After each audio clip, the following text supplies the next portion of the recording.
do, I'll ask Shannon to jump right into it and present us advanced real-time visual effects. Thank you. Can you all hear me okay? You're good. Awesome. This is my inaugural Inge Topics talk, so bear with me. Let's see. You should be seeing a blank screen so far. Are Black you all screen. ready to see the presentation? There we go. Cool. Awesome. Thanks, everyone. Just wanted to touch on a few things in terms of real-time effects. We've been doing a lot of cool stuff with DIA and kind of been doing some explorations around some of the things we can do with that. So I wanted to share some of my learnings and some of the techniques we have at our disposal. This is also why I think core animation is really cool. It's got a lot of power, and so hopefully we can show you some of that. So yeah, here are the topics here. I wanted to briefly touch on how rendering works before and after core animation, just as kind of a mini history lesson. And then I want to kind of talk about some of the options we have at our disposal for visual effects on macOS, and then just some best practices, recommendations, things like that. So let's talk about how things typically work or used to work. In traditional rendering, typically you're working with one thread, one CPU, no GPU. It's pretty basic. And drawing code was not really all that much different from any other code. And typically in a system that was doing presentation, you had this timer that would update. Every code would kind of draw itself once per tick and display it. And a lot of modern systems, especially games and stuff, still work on this basic premise, although things are certainly a lot more complicated nowadays, but that's kind of the basic idea. Core animation came on the scene in around 2007, introducing WWDC, but actually was implemented initially for the iPhone OS 1. Very first iPhone was using core animation. And it completely changed the rendering model and is actually began trying to use the GPU for a lot of rendering and compositing. And it is actually the reason why, one of the reasons why kind of from day one, the iPhone was able to offer this like buttery smooth scrolling and animations and things like that. So this is kind of a gross oversimplification of comparisons of these models, but in traditional rendering, you have an app that does its logic code, it may run layout, and then it does rendering, right? Pretty basic. Animation changes this up by still allowing your application to perform its logic and layout.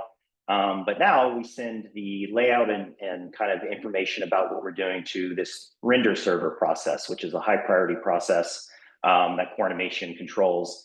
And core animation is now responsible for rendering and displaying on the screen. The small caveat that there still is rendering that your app has to do, right? Any kind of custom drawing, images that are being displayed, but those are then marshaled over to the render server, which kind of handles everything kind of working all at once. So the question one might have is, why bother with this? After all, we basically seemingly have just complicated the system by deferring rendering outside of our app. So what's kind of the point of doing it this way?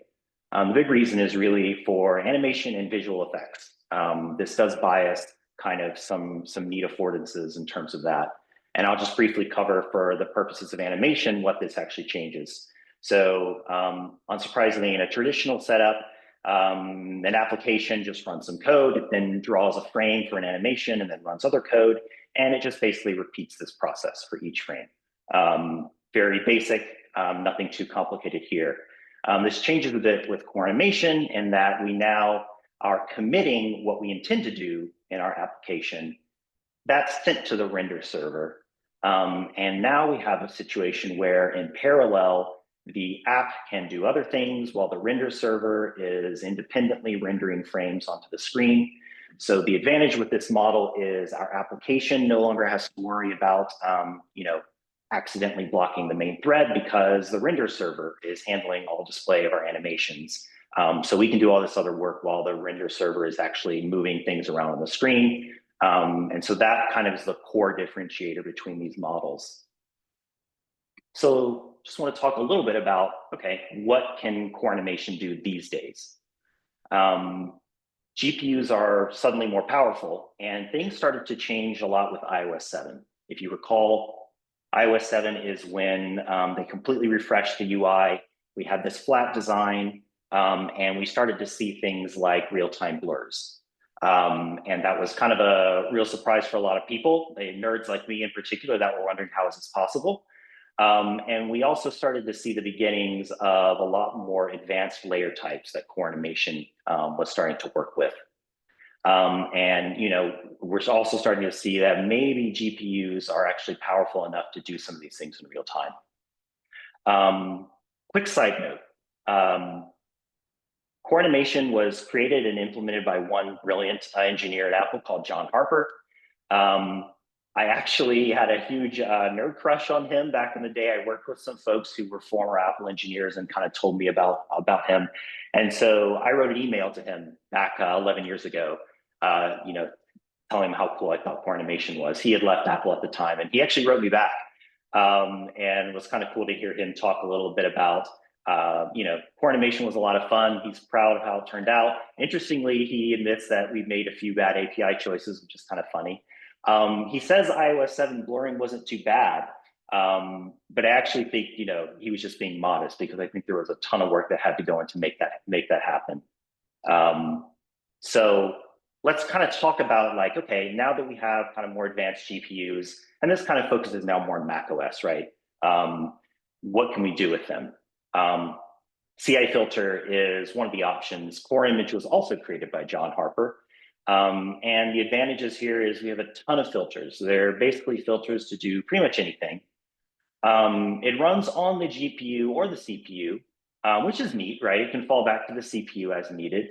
And I put kinda because there's some caveats and reasons why core image is not really the optimal choice these days. Filters are composable, and you can actually write custom filters. I think you can use metal shaders now, but if not, there is a special metal or OpenGL-like language used to write custom kernels for core image. And these can be set on the layers filters, background filters, and compositing filters properties. However, the documentation explicitly notes that when you do this, it forces core animation to basically marshal all of the drawing and rendering responsibilities back to the application. So it no longer can basically take everything and render it efficiently in its own process. And so for this reason, it can be tricky for performance to go this route, but it's still an option. And this is how you might use it here. We see some code from our own code base, creating a bloom filter and a glow filter, and kind of set things up, add them to some filters here. And then we even have a compositing filter, which compositing filters basically determine how to compose all of the background colors with the current content colors. So there's a bunch of things we can do with CI filters here. I want to focus more, though, on CA filter. This is a highly specialized filter class. It's a more limited selection, but these are special because they operate on the render server. Mostly, right? I can't speak definitively about this because it is a private API, but based on some of my quote unquote contacts or folks that I know that have some inside knowledge, these are made so that they run efficiently on the GPU when they can. The private API rather, used by core animation, but I recently did a bunch of deep diving into this, and I put together what I've mentioned on Slack, this Swift file called static CA filters. I actually did a lot of work to inspect Laporte's core framework and Hopper to pull out all the filters. I then wrote some scripts to basically, at runtime, extract all of the inputs, what their types were. And then I generated this, I have a script that generates this list of filters using some convenient macros. And so, it should be nice and easy to use these without having to kind of do some runtime mess with, calling out to KBC and things like that. And the good thing is we have 96 filters available, mostly. There are some filters I've disabled because they have some input types that I don't know how to set yet. But basically, feel free to kind of look at this file for everything we can kind of do in a more specialized fashion on the GPU. And this is basically, how you use them right here. And another thing, I wrote back to John Harper, and I wanted to point out that he interestingly calls out that it's better to render filters outside the main compositing loop. So this reinforces that CA filter is kind of better for performance when we can do that. So let's talk about backdrop layers. These will composite the layer hierarchy beneath the layer and allows you to apply filter to a final composite. And this is what's often used for blurs, but it can be really used for anything. And these are special. They are highly efficient, and they coordinate with the render server to kind of, to understand what layers need to be composited and how. So it's a pretty special layer for that type of effect. And we see it all over the place with Visual Effect View, for example. And it's pretty straightforward to use as well. You basically just point it to a source layer, and you can put filters on it. Or sorry, there's no source layer, but you basically set on filters. And when you set up these filters, this layer basically will just blur or apply filters to anything that's behind them. So we use this in a couple places in the code base. Next, I want to talk about portal layers, also kind of their plugin layers. They basically do the same thing. And it does what CA replicator layer should have done. I don't know if you're familiar with this, but a replicator layer basically will replicate another layer, but it has very limited use. So portal layer is kind of a lot more special. It basically binds the layer contents to some other layer's surface. And I'll talk briefly about surfaces and why they're important. But they're very, very efficient in terms of doing real-time copies of live layers. And in fact, in most cases, they don't have to do copies, which is nice. They can be independently filtered, which is also really cool. So yeah, I want to talk about IO surface. This is typically what happens without surfaces. When you're crossing processes or handing things over to other frameworks, you have to make all these copies of these images, which are not cheap. But with IO surface, you basically have a shared buffer that can be accessed across processes via locking. And so this lets us kind of share a large store for image processing. And this is what powers a lot of the real-time effects that happen with core animation. And you see here an example, it may be a little subtle, but behind this video, you've got this blurred kind of color treatment behind it. That's only possible with a portal or a plugin layer because we can replicate what the video layer is doing in real time without needing to create copies of that layer. And that lets us kind of do some real-time effects, which is neat. And this is how you set up a portal layer. Again, pretty easy. You just point it to another layer and it will start to replicate that layer's contents. So now we have a few different kind of layers and things we can play with. Just wanted to kind of list a few of my recommendations for how to use some of these tools. The first one is use CA filter when possible. It, again, is optimized for real-time usage. There's a list of filters that should be pretty easy to use with the static CA filters. And then we also have filter disposition.swift has a bunch of conveniences for how to kind of add these and remove these to layers in a nice way. Use CI filter as a fallback. There's nothing wrong with core image at all. And sometimes there's really no other choice. So, there's infinite filter options basically. So some visual effects might require a CI filter. It's just, try not to reach out to it as your first choice if possible, because it does force the rendering to happen in-app process. And again, this isn't necessarily a bad thing, especially on modern hardware, but we're trying to be as efficient as we can with DIA. And again, sometimes you don't have any other choice, so you kind of just have to use what you've got at your disposal. Backdrops are really cool, but they need to be used carefully. Again, they're highly efficient for compositing contents behind a layer, typically for blurring. And they pair really well with CA filter for performant filtering. The problem is you can't exclude layers in compositing passes. And that means you sometimes may need to shuffle the hierarchy. And I've run into this myself where There's some layers you don't want to filter, but you really can't control that. So just need to be careful with how you use backdrop layers. And portals, sometimes they're the only way to get what you want to get done. And just to point out, a portal layer is for layers, and a plugin layer does the same thing, but it's used for Windows. It will replicate the source layer in real time, and it's filterable like any other layer.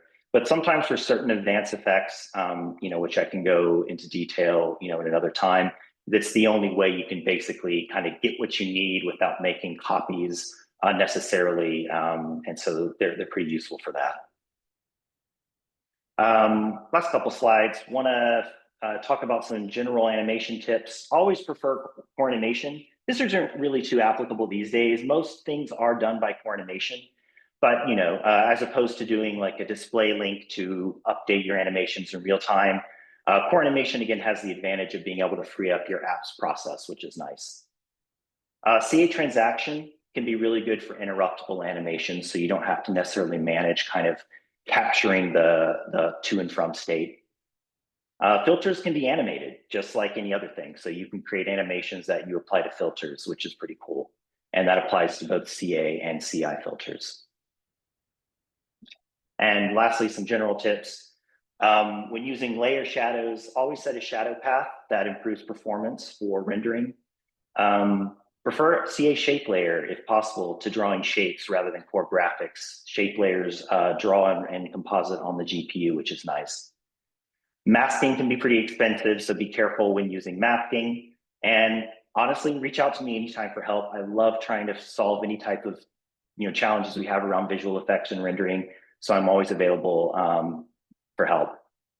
This is kind of just like, what is the future? I think unsurprisingly, Swift UI is probably the future. Performance is iffy, but metal shaders have a lot of power. And in the future, I'd like to talk a little bit about RenderBox, which is kind of the new framework that they're using for rendering in Swift UI. So that's basically it. Thanks, y'all. Much, Shannon. Any questions for Shannon?